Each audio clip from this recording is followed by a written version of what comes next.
Hello students, in last lecture we have completed human reproduction. Now we have to start another topic, that is strategies for enhancement in food production. We know that our population is increasing very rapidly. In order to supply optimum food material for ever increasing population, we have to make attempts to increase our productivity so that we will supply food material for this ever increasing population. As far as this topic is concerned, here this topic we divide it into two parts. One part is of animal husbandry. Large number of living animals, they are present in our surrounding medium. Since from time immemorial, human beings, they are looking toward these animals for food, for clothing, as well as other necessities or other needs of life. Some of these animals, they are also very useful to the human being, particularly in agriculture. Remember, here we know that 80% manpower in our country, or 80% people from our country, they are living in villages where agriculture, it is the main profession. And that is why we always say that our economy is agriculture based. Our economy, it is agriculture based. And that is why in order to improve our productivity as well as quality, here we have to make certain efforts. Now, as far as the farm management is concerned, see, particularly we know that in our country, the farm management, it is not so sufficient, it is not so efficient that we will increase our productivity. We know that 70% livestock population, it is from two countries, that is, one is China and another one is India. But surprisingly, their productivity or their contribution in world total farmhouse production, it is only 25%. This is because, say, there are some faulty methods which are used for animal husbandry, particularly for conventional breeding. So, as far as this topic is concerned, here we have to discuss first point, that is dairy or dairy industry. See, dairy industry, it covers production, processing and marketing of milk as well as milk product. म्हणजे आपण dairy इंडस्ट्रीमध्ये काय पाहतोय की dairy इंडस्ट्रीमध्ये milk आणि milk product, म्हणजे याचं प्रोसेसिंग असेल, याचं प्रोडक्शन असेल किंवा डिस्ट्रीब्युशन म्हणजे मार्केटिंग असेल. Then covers production, processing and marketing of milk and milk product. Then see, as far as our country is concerned, in India, cows and buffaloes, they are used for dairy industry. They are used for dairy industry. Then Indian breeds of cow. Indian breeds means these are native of our country. For example, Sahiwal, Sindhi, Gir, they are used in dairy industry or milk production because they give maximum yield. परीक्षेत तुम्हाला Indian breed आणि exotic breed याच्यावरती प्रश्न येतो. ज्या Indian breeds आहेत या तीन आहेत, एक आहे साहिवाल, दुसरी आहे सिंधी आणि तिसरी जी आहे ती that is Gir. Then exotic breeds of cow. Exotic means these are not native of our country. Not native of our country means these are introduced in our country. These exotic breeds means foreigner. They are Jersey, then Brown Swiss as well as Holstein Friesian. These are the exotic breeds of cow, and say these are indigenous or Indian breed. Indian breed मतलब का तीन, एक पहली आहे साहिवाल, दुसरी सिंधी, तिसरी म्हणजे गीर. आणि एक्झॉटिक किंवा ज्या आपल्या नेटिव्ह नाही, आपल्याकडे इंट्रोड्यूस केल्या असे जे आहेत these are Jersey, Brown Swiss and Holstein Friesian. Then say when we talks about buffaloes, say buffaloes they are restricted only to the some part of Asia, only to the some part of Asia. दुसरी गोष्ट लक्षात घ्या, हे ज्या काऊज आहे, cows they are found from dry area of our country, but buffaloes these are found from the wet areas where water is abundant available. म्हणजे particularly dry region जर आपण पाहिला, ड्राय एरिया जर पाहिला तर ड्राय एरिया मध्ये आपल्याला काऊ दिसून येत आहे. आणि बफेलो जर आपण पाहिलं तर buffalo they are found from wet area और they are found from those places where water is available in abundance. तर आता बफेलो जे आहे, buffalo these are restricted, they are found from some part of Asia only. आता there are 6 breeds of buffalo in our country. These 6 breeds they are Jaffrabadi, second one is Murra, third one is Mehsana, Nili, Nagpuri and Surti, and all these breeds of buffalo they are good milk producers. These are good milk producer. या झाल्या बफेलोच्या 6 breeds, Jafarabadi, मुरा, मेहसाणा, नीली, नागपुरी आणि Surti. All these are the good milk producer. As far as the dairy management is concerned, particularly in dairy management, those breeds are selected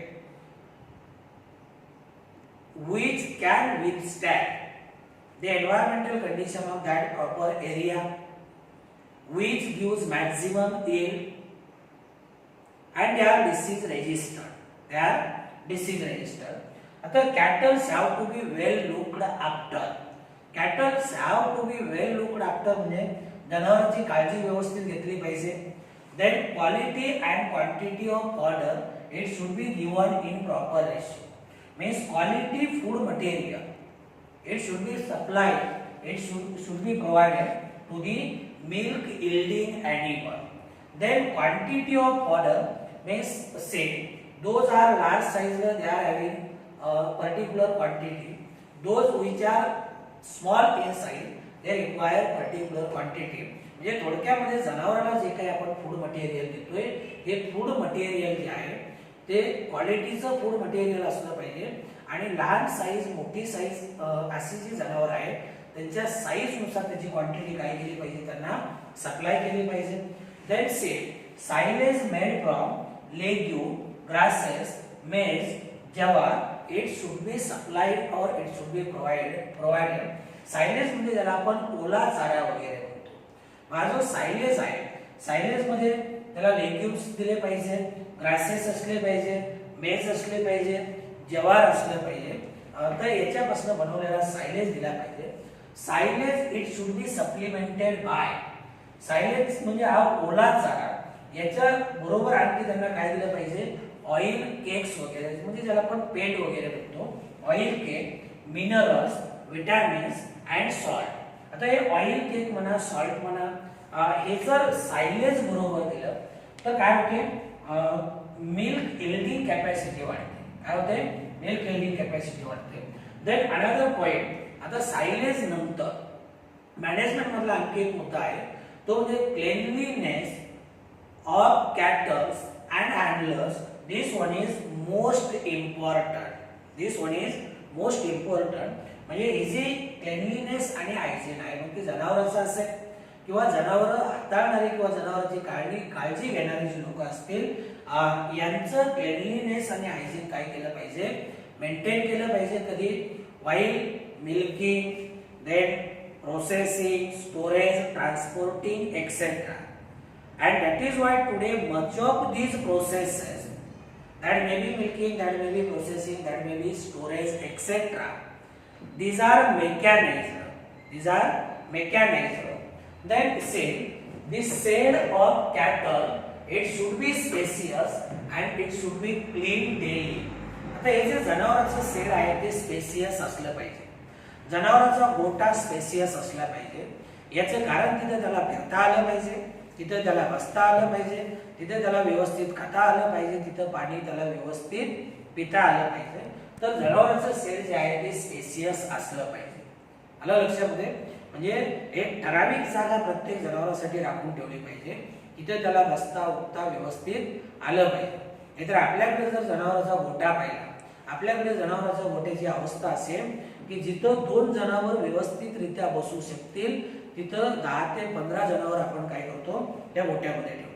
दुसरी गोष्ट, हा जो गोठा आहे हा आपण वेळच्या वेळी किंवा रोजच्या रोज काय करत नाही, क्लीन करत नाही, रोजच्या रोज त्याला झाडून घेत नाही किंवा त्याची स्वच्छता ठेवत नाही.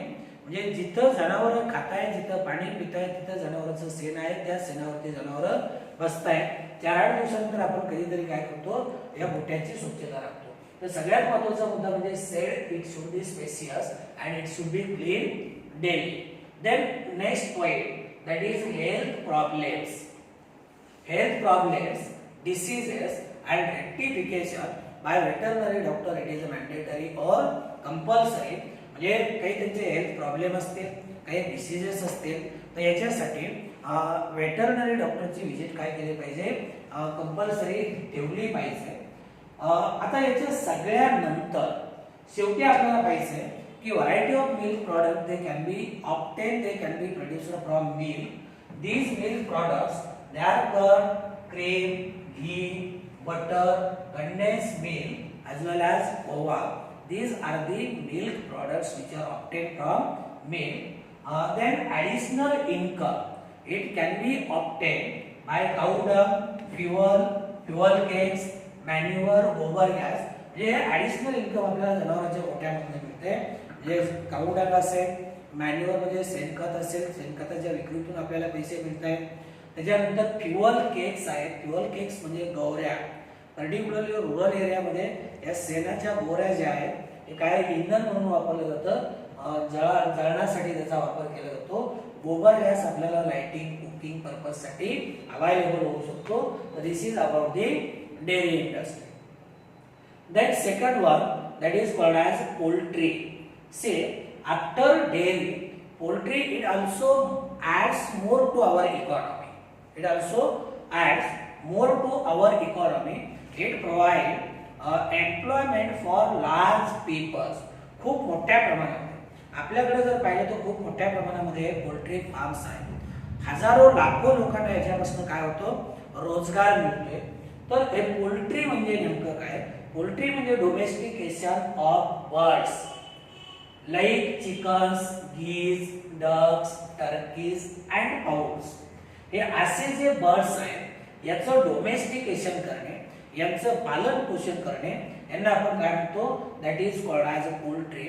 आता मुद्दा आपला असा आहे की वाय दीज आर डोमेस्टिकेटेड. तर say these chickens, geese, then fowls, turkeys, then ducks, they are domesticated for egg purpose and chicken, and those which are domesticated for egg purpose, these are called as layers, and those which are reared domesticated for chicken purpose, these are called as broilers.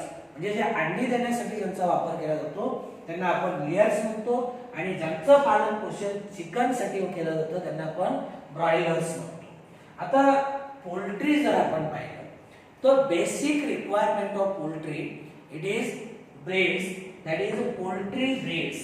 आता याच्यामध्ये वेगवेगळ्या breeds आहेत, या कोंबड्याच्या वेगवेगळ्या जाती आहेत. आता याच्यामध्ये अमेरिकन ब्रीड जर आपण पाहिली, American breed Plymouth rock, new Hampshire, road Island red, these breed they are American breed. कुठल्या Plymouth rock, new Hampshire, road Island red. Then Asiatic breed, these are Brahma, Cochin, and third one is Lancashire. Then Mediterranean breed, these are two, one is Leghorn and second one is Minoria. Leghorn, Minoria. English breed only one, that is Australorp. Australorp it is English breed. Indian breeds, first one is Chittagong, second one is Asi, third one is Brahma, and last one that is you are familiar about that is called as Kadaknath. ते काय आहे का वेगवेगळ्या poultry breed आहेत. परत एकदा बघा American breed म्हणलं तुम्हाला याच्यावरती प्रश्न येतो बरं का फाइंड ऑड वन. मग इथं 3 अमेरिकन ब्रीड देतील, 1 इंग्लिश ब्रीड देतील, 3 इंडियन ब्रीड देतील, 1 मेडिटेरेनियन ब्रीड देतील. म्हणजे ऑड फाइंड आउट करायचं. तर अमेरिकन ब्रीड 3 आहेत Plymouth Rock, Rhode Island Red आणि न्यू हॅम्पशायर. नंतर दुसरा आहे आशियाटिक ब्रीड्स ब्रह्मा, कोचिन, लँडसर. मेडिटेरेनियन ब्रीड 2 आहेत, एक म्हणजे लेगॉर आणि दुसरी म्हणजे कुठली मिनोरिया. इंग्लिश ब्रीड एकच आहे ऑस्ट्रेलॉट आणि इंडियन ब्रीड जे आहेत 4 आपण पाहतोय चित्तोम, असील, Brahma and Kadaknath.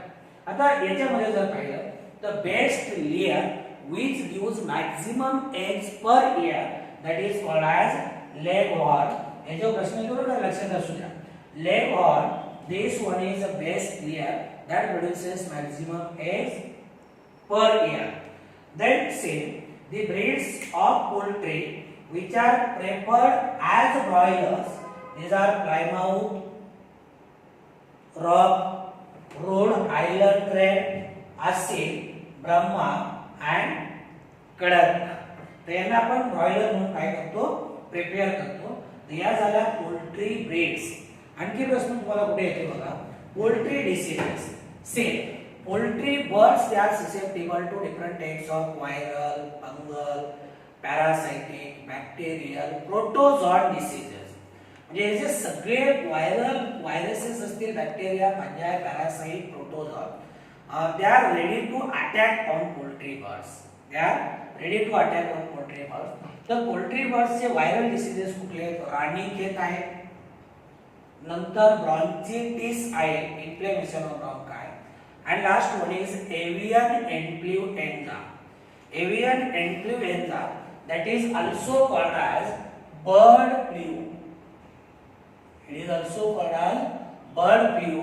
Say few years back this avian influenza has caused damage or has affected poultry farms as well as it has also affected the human being.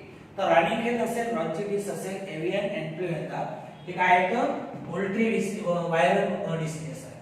Bacterial diseases कुठले आहेत pullorum, cholera, typhoid, TB, then CRD and enteritis. Enteritis means it is inflammation of intestine. CRD chronic renal disease म्हणजे किडनीचा disease.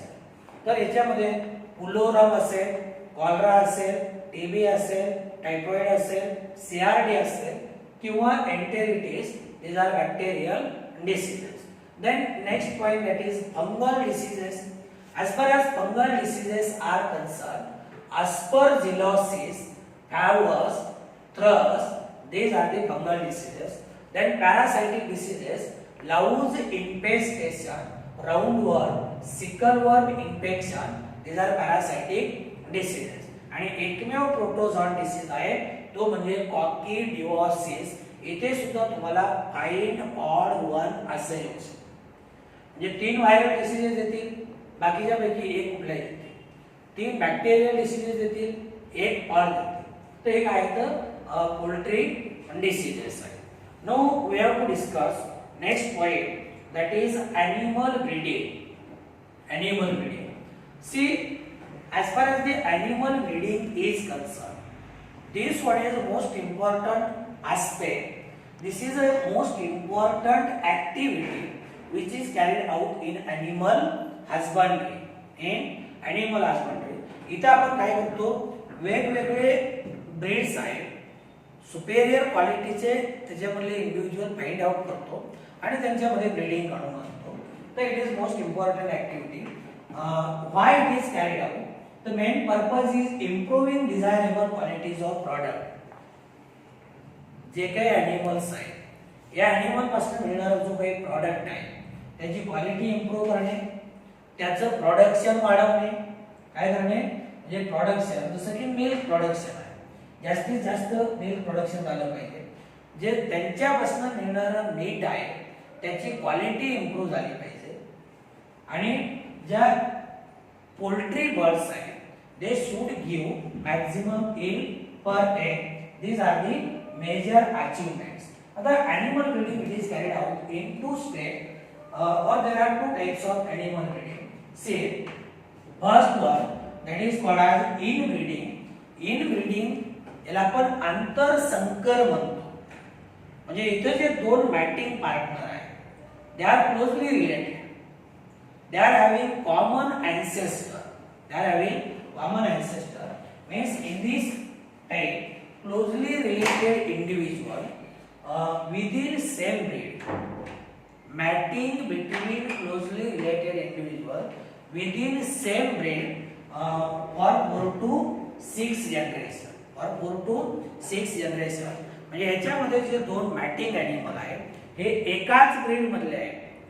म्हणजे जर आपण example घेतलं साईवाल किंवा Jersey किंवा गीर घ्या, सिंधी घ्या किंवा देवणी घ्या, खिल्लारी घ्या. जेव्हा आपण खिल्लारीचं एक्झाम्पल घेतो तर त्याच्यामध्ये मेल आणि फिमेल इंडिव्हिज्युअल कुठले, एकाच ब्रीड मधले, सेम ब्रीड मधले, आणि त्यांच्यामध्ये काय आहे साधारणतः 4 ते 6 जनरेशन पर्यंत त्यांच्यामध्ये काय आहे क्लोज रिलेशन आहे, म्हणजे कॉमन ॲन्सेस्टर आहे. दुसरं outbreeding. Outbreeding it is achieved by breeding of unrelated animals. बघा, इनब्रीडिंग मध्ये आपण काय म्हणलं, क्लोजली रिलेटेड. इथं मात्र अनरिलेटेड ॲनिमल्स आहे, आणि हे unrelated animals they may be of same breed but having no common ancestor on either side for 4 to 6 generation. म्हणजे अनरिलेटेड ॲनिमल 3 प्रकारचे असू शकते. ते एकाच ब्रीड मधले असतील पण त्यांच्यामध्ये कुठल्याही प्रकारची कॉमन ॲन्सेस्ट्री नाही. याला आपण म्हणतो आउट क्रॉसिंग. काय म्हणतो, it is called as out crossing. Second one between different breeds, that is called as cross breeding. दोन वेगवेगळ्या ब्रीड मध्ये. आणि तिसरं आहे even between different species, that is called as interspecific hybridization. Interspecific hybridization. तर हे झालं दोन टाइप. इनब्रीडिंग मध्ये क्लोजली रिलेटेड ॲनिमल्स म्हणजे एका स्पेसीजचे मेंबर ज्यांच्यामध्ये कॉमन ॲन्सेस्ट्री आहे यांच्यामध्ये मॅटिंग घडवून आणणे याला इनब्रीडिंग म्हणतो. आणि आउटब्रीडिंग म्हणजे अनरिलेटेड ॲनिमल्स मध्ये मॅटिंग घडवून आणणे. मग हे अनरिलेटेड ॲनिमल्स हे सेम ब्रीडचे असतील, वेगवेगळ्या ब्रीडचे असतील, किंवा इव्हन वेगवेगळ्या स्पेसीजचे असतील, किंवा वेगवेगळ्या स्पेसीजचे असतील. तुझं एक लक्ष द्या, आता आपण इनब्रीडिंग बद्दल पाहिलं. इनब्रीडिंग मध्ये आपण काय पाहिलं की this one is the mating between two closely related animals which are having common ancestor on either side of mating partner for 4 to 6 generation.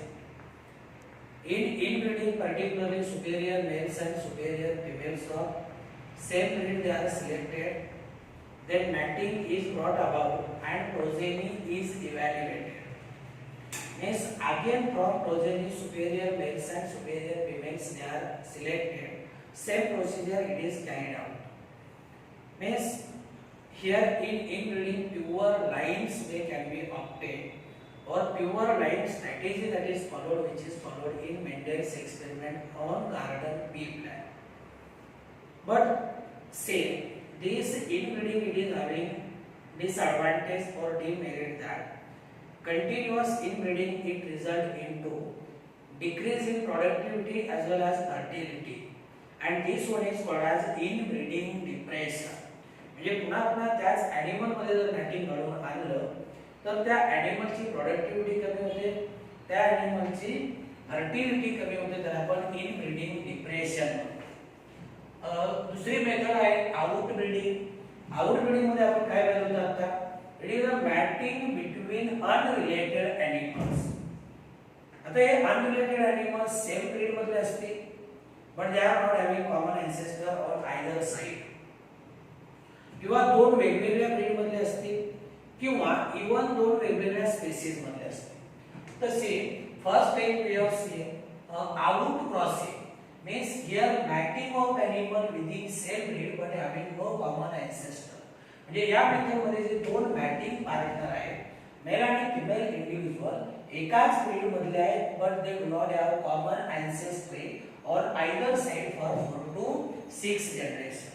जे सेम ब्रीड मधले एनिमल आहे आणि मग आउट क्रॉसिंग मध्ये जी प्रोजेनी मिळते this progeny it is called as out cross and single out cross it overcome inbreeding depression. आता जे आपण inbreeding depression पाहिलं होतं जर unrelated animals म्हणजे सेम ब्रीड मध्ये पण दोन वेगवेगळे एनिमल यांच्यामध्ये जर मॅटिंग घडवून आणलं तर it helps to overcome inbreeding depression. Then second method it is a cross breeding. Cross breeding मध्ये here two mating partner are from two different breeds.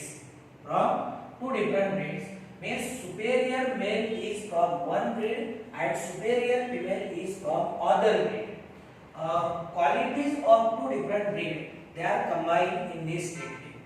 म्हणजे एकाच ब्रीड मधला मेल असेल दुसऱ्या ब्रीड मधली फिमेल असेल तर दोन्ही ब्रीडचे जे काही डिझायरेबल कॅरेक्टर्स आहेत किंवा क्वालिटी कॅरेक्टर आहेत ते एकाच ब्रीड मध्ये काय होतात कंबाईन होतात आणि मग प्रोजेनी जी मिळते जसं आपण आउट क्रॉसिंग मध्ये पाहिलं त्याला आउट क्रॉस म्हणतो and here progeny obtained it is called as hybrid and same inbreeding it is carried between hybrid so that new stable breed that can be obtained.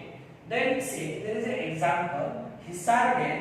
It is a new breed of sheep that is developed in Punjab by crossing Bikaneri ewe with Merino ram. So this is out crossing. Then interspecific hybridization means in this method there is a mating between male and female of different species. आता इथं दोन वेगवेगळ्या spaces मधले animals आहेत यांच्यामध्ये matting होते. ही जी method आहे कारण nature does not allow mating between two animals from different species. Naturally असं होत नाही नेचर त्याला परमिशन देत नाही पण जर आर्टिफिशियली आपण घडवून आणलं तर मात्र काय करता येते नवीन जीव जन्माला घालता येतो. तर ही जी मेथड आहे मे नॉट बी 100% सक्सेसफुल. काही केसेस मध्ये सक्सेसफुल आहे ज्याला काय इकॉनॉमिक व्हॅल्यू म्हणा किंवा एक्सपेरिमेंटल व्हॅल्यू म्हणा. आता याच्यामध्ये बघा हॉर्स आणि डॉंकी म्हणजे याच्यामध्ये दोन वेगवेगळ्या स्पीसीज आहेत. नॅचरली यांच्यामध्ये ब्रीडिंग होईल का नाही.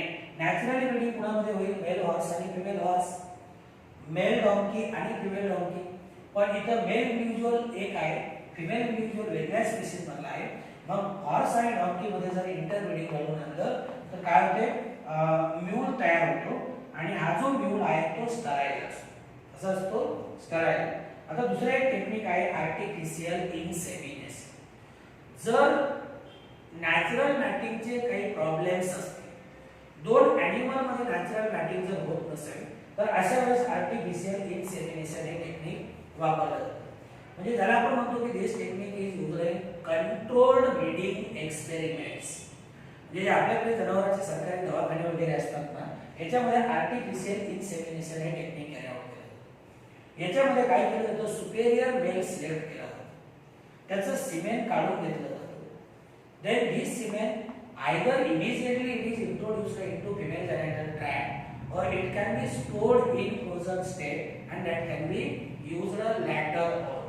And semen in frozen state it can remain alive for longer period of time. किंवा रिमोट सेन्सिंग एरिया पर्यंत सुद्धा आपल्याला काय करता येते कॅरी करता येते. नंतर पुढचं एक टेक्निक आहे multiple ovulation embryo transfer. Multiple ovulation embryo transfer technique provides successful chances of production of hybrids.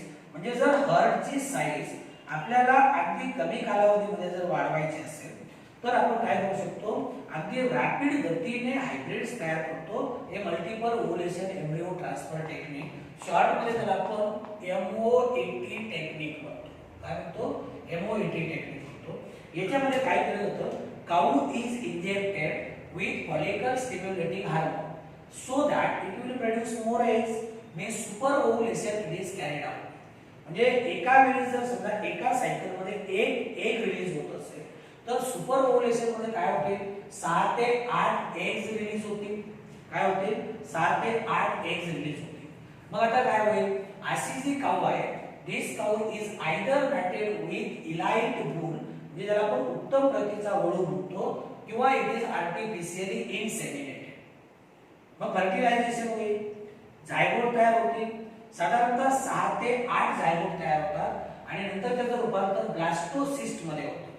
जेव्हा blastocyst it will become 8 to 30 cells then it is recovered non surgically and it is transferred to the surrogate mother. म्हणजे आता या blastocyst stage मध्ये हा embryo काढून घेतले जातात. जवळपास 6 ते 8 एम्ब्रियो झाले आणि काढून घेतलेले सगळे एम्ब्रियोज आहेत these are transferred into another cow that is called as surrogate mother and now this genetic mother it becomes available to the next cow. का आपण काढून घेतले दुसऱ्या काऊ मध्ये का ट्रान्सफर केले कारण जी जेनेटिक मदर आहे ती सुपर ओव्हुलेशनच्या पुढच्या राऊंड साठी आपल्याला काय होते अवेलेबल होते. By using this technique cattles sheep rabbit buffalo they have been produced successfully. So this is called as multiple ovulation embryo transfer technique. Then next technique that is beekeeping. आता beekeeping means this is called as artificial rearing of honey bees. मधुमक्षिका पालन म्हणतो. artificial rearing of honey bees to obtain products like honey, bee wax, bee venom, pollen grass as well as royal jelly. म्हणजे हे product मिळवण्यासाठी आपण काय करतो बी keeping करतो. आता हनी जर आपण पाहिलं तर हनी it is a nutritious food material and it is also used in indigenous medicines. indigenous medicines म्हणजे आपल्याकडे जे आयुर्वेदाचे औषधं वगैरे बनतात याच्यासाठी आपण काय करतो हनीचा वापर करतो. आता बी कीपिंग साठी 4 स्पीसीज रेकमेंड केल्या. पहिली स्पीसीज आहे आपिस डॉर्सेटा. याला आपण रॉक बी किंवा वाइल्ड बी म्हणतो म्हणजे खडकी माशी किंवा जंगली माशी म्हणतो. आपिस फ्लोरिया आहे याला आपण लिटल बी म्हणतो. आपिस मेलिफेरा जी आहे याला आपण युरोपियन बी म्हणतो आणि आपिस इंडिका जी आहे it is called as Indian bee. It is called as Indian bee. So these are 4 species of honey bees. Out of these, Apis mellifera and Apis indica they gives maximum yield. That is why they are recommended in our country. They are domesticated in our country. They are used in beekeeping and that is why these are called as domesticated species. यांना आपण काय म्हणतो domesticated species म्हणतो. आता beekeeping is useful in crop fields or beekeeping is required by crops like sunflower, mustard, safflower, chili, cabbage, gourds, legumes, etc. And it is also required by fruits like apple, mango, citrus. म्हणजे इथं जर आपण बी keeping केलं या field मध्ये जर मधमाशाचं पालन पोषण केलं इथं जर मधमाशाचं पोळं वगैरे आपण ठेवलं तर यांची प्रोडक्टिव्हिटी काय होते वाढते because they brings about the pollination. Then next applied branch that is called as fishery. Fishery means this one is the rearing of fishes for food as well as economic purpose, that is called as fishery. There are 3 divisions or 3 types of fishery: inland fishery, estuarine fishery and marine fishery. Inland fishery means this one is the capturing of fishes from fresh water. Capturing of fishes from estuary, that is called as estuarine fishery. And capturing of fishes from marine water or sea water or salt water, that is called as marine fishery. As far as inland fishery is concerned, inland fishery म्हणजे आपण गोड्या पाण्यामधली मासेमारी म्हणतो. Fresh water fishery म्हणतो. Inland aquatic area that is available for fishery in our country it is 40 to 50 lakh acre that include ponds, lakes, dams, rivers, irrigation canals, etc. India has coastline of about 7,500 kilometer and Maharashtra has coastline of 720 kilometer. आता fresh water fishes which are commonly consumed in our country these are rohu, katla and murga. हे fresh water fishes आहेत. Marine water fishes कुठले आहेत? For example harpedon. Then harpedon it is called as bombay duck. Sardinella, it is called as sardine. Rastrelliger, it is called as mackerel. Stromatous, it is called as pomfret or paplet. So these are marine water fishes conserved in our country, and freshwater fishes, roe, katla, murag. Then say, as far as the fishery is concerned, fishery it provides job opportunities to many people. Large number of people from our country they are engaged with fishery. They find their employment in fishery. As far as fishes are concerned, see, fishes they are highly perishable. As soon as they are removed out of water, they cannot remain in fresh state for more than 4 to 6 hours. म्हणजे मासे अतिशय नाशवंत आहे. पाण्यामधून बाहेर काढले तर 4 ते 6 तास. आता मी तर असं म्हणेन की 2 ते 3 तासापेक्षा जास्त ते खाण्यायोग्य राहत नाही. म्हणून आपण काय करतो की त्यांचं जे प्रिझर्वेशन आहे ते वेगवेगळ्या मेथड वापरून आपण करतो. आता याच्यामध्ये पहिली मेथड आहे chilling. means here the body temperature of fishes is brought to 0 degree Celsius so that decomposition of fishes does not take place. Then freezing. Here in this method, heads of fishes are cut. Then alimentary canal is removed and fishes are stored at minus 18 degree Celsius temperature. Then freeze drying technique आहे. म्हणजे याच्यामध्ये काय आहे की एका close container मध्ये fishes and ice they are kept one above the other. Then sun drying, small size fishes directly thrown into sunlight. उन्हामध्ये वाळवणे. Smoke drying, smoke chamber मध्ये fishes चे preservation. Smoke drying method, this one is commonly used from Chennai and Orissa. But see, the fishes which are preserved by this method, they are not eaten in our country. They are popular in Sweden and Norway. Then salting means here fishes they are provided with salt. Salt it is incorporated. जसं आपण पेटी वगैरे काय करतो खालच्या बाजूने cut करतो एका बाजूने कट करतो आतमध्ये मसाला घालतो का नाही त्या पद्धतीने काय करायचं फिशेसच्या खालच्या बाजूने कट द्यायचा त्याच्यामध्ये सॉल्ट इनकॉर्पोरेट करायचं that is called as salting method which is commonly used for Bombay duck that is bombil. Then canning, in this technique, fishes they are preserved inside can.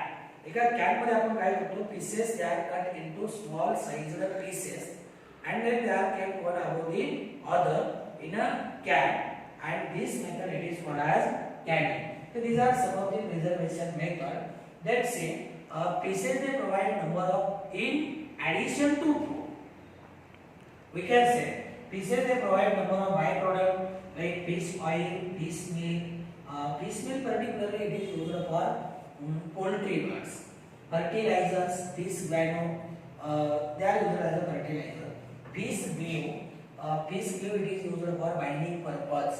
जसं गम वगैरे असतो का नाही त्या पद्धतीने काय केलं जातं हे फिश ग्लू तयार केलं जातं जे फिशेसचे बोन्स आहेत these bones they are boiled in acetic acid for 2 hours that is used for binding purpose. Isinglass is a fine powder that is mixed with beer for clearing.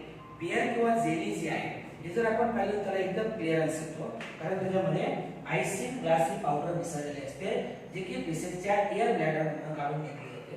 नंतर these by product they are also used in soap industry, they are also used in paint industry, they are also used in oil as well as medicines. तर medicine तयार करण्यासाठी oil industry मध्ये paint industry मध्ये soap industry मध्ये याचा वापर केला जातो.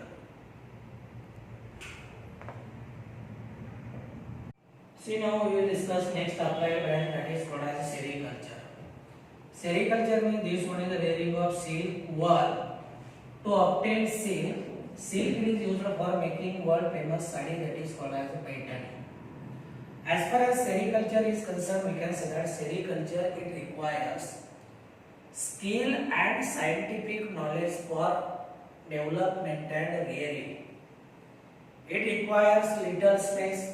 It requires little investment. Then see, sericulture. It can be done by any individual that may be disabled, that may be handicapped, that may be old individual.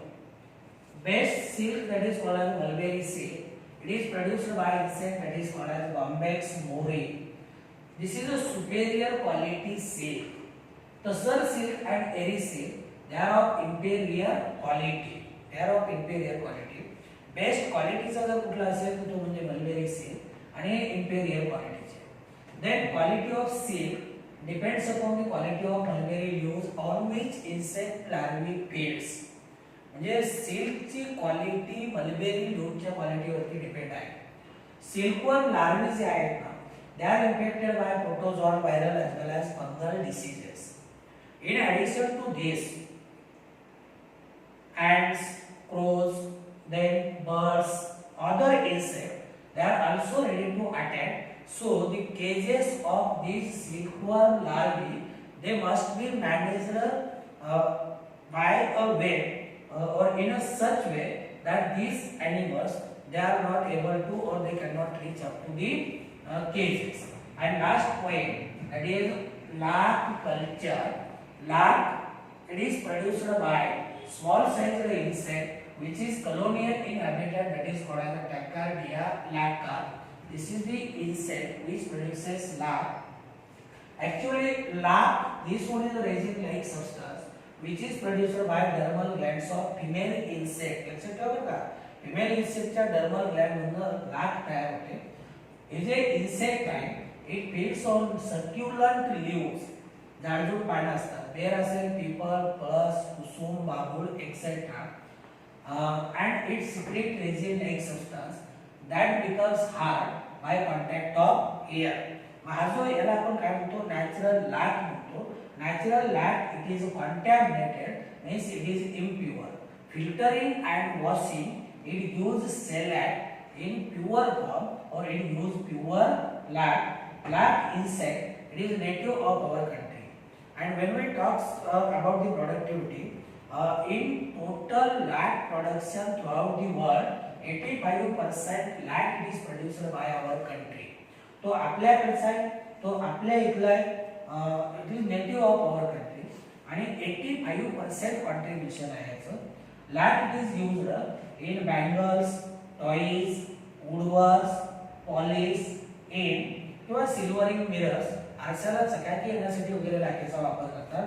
तर बांगड्यामध्ये खेळणी म्हणा, लाकडी काम म्हणा, पॉलिश, इन, सिल्वरिंग मिरर या सगळ्यामध्ये काय केला जातो, याचा वापर केला जातो. तर इथे आपला हा टॉपिक संपला.